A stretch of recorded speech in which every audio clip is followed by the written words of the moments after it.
So let's go through the details, because there are really 5 steps, irregardless of what program you're in, a Cub Scout pack, a Scouts BSA troop, or a venturing crew. All of them use the same basic 5 steps.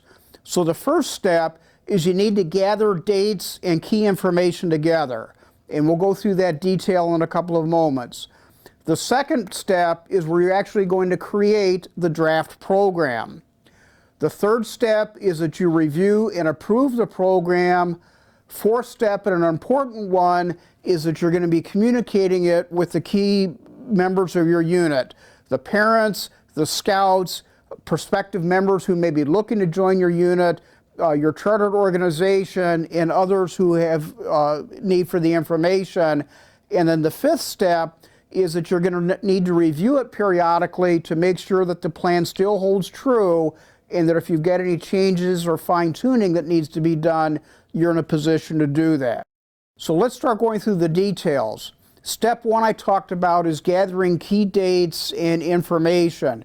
So this is where you're going to be pulling a lot of different calendars together to get that information. You want to get school district calendars, and if your unit draws from multiple school districts, as many do, make sure you've got all those school districts, because you'll need to understand such key things as when is spring break, if you've got winter break, the start and stop of the school year, school events that may be going on.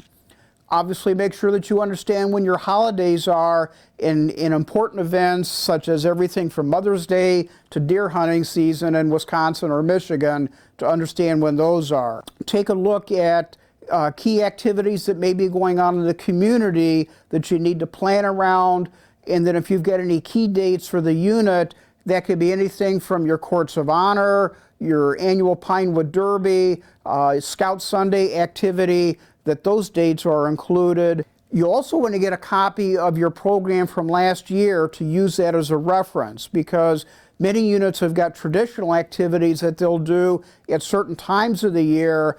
You'll want to understand and make sure that you get those planned and mapped out within your program. That also will give you a reference point for what worked, or perhaps what you might want to do differently for the upcoming year. So all those dates together can get pulled together. I would recommend that you get a master calendar, and you can do that in anything from a downloaded Word or Excel program.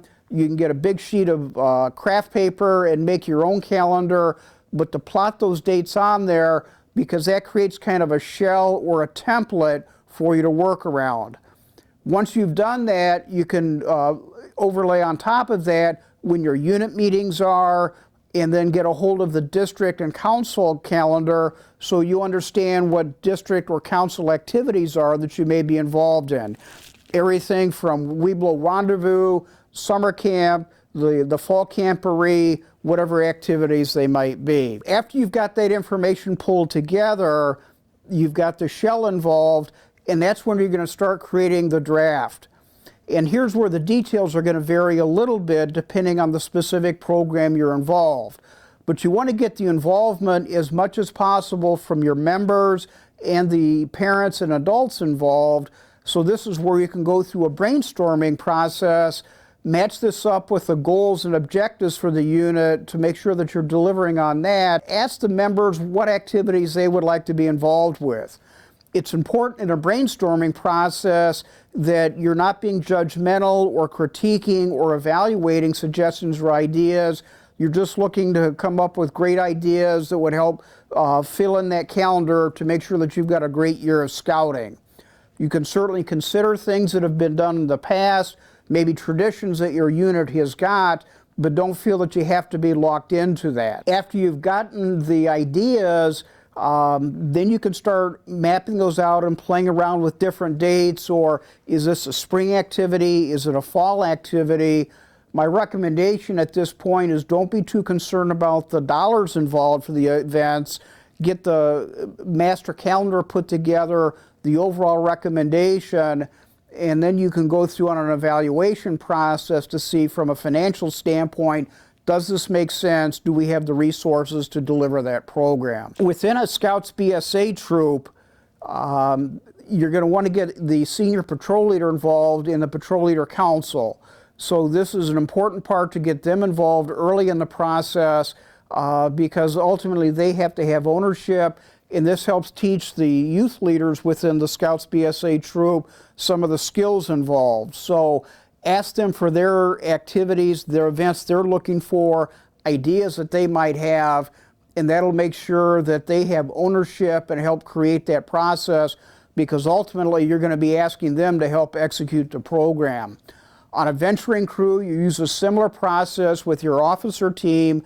Again, look to them for ideas or suggestions that they may have on activities or super events that they may want to go to, because again, if they've helped create the program, much more likely that it's going to be something that will engage them, and you're going to get the greatest participation and involvement throughout the course of the year when you put that together. So after you've created your draft or model program, then you can start going through and reviewing and evaluating to make sure that the different events you've got suggested make sense relative to the goals and objectives for your unit.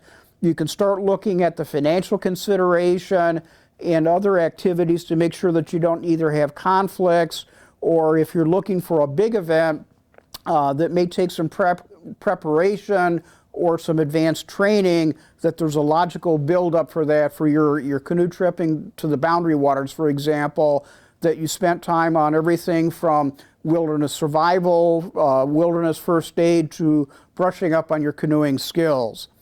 So typically it would be the committee would have the responsibility for reviewing the draft. There may be a little bit of a back and forth process that goes through that, but ultimately it will be the committee that will approve the recommended program that's been created basically by the input from all the different parties.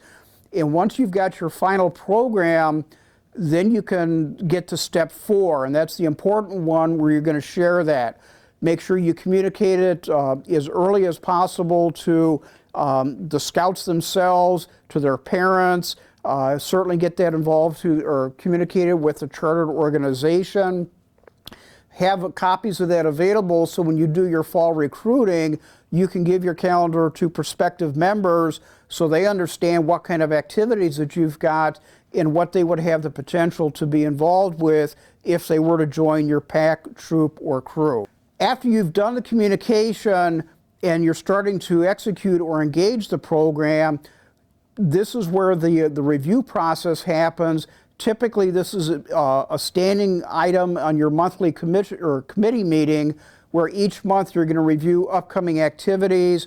For those activities that may have a longer lead time, to make sure that the necessary resources are in place so that you've got the location secured for your Pinewood Derby, you've got the camping permit for your trip up north, the bus has been chartered for the High Adventure Project, whatever it might be. And any adjustments or fine-tuning that may be necessary for whatever reason, you've got the right committee members and program leaders involved to make any changes that are necessary.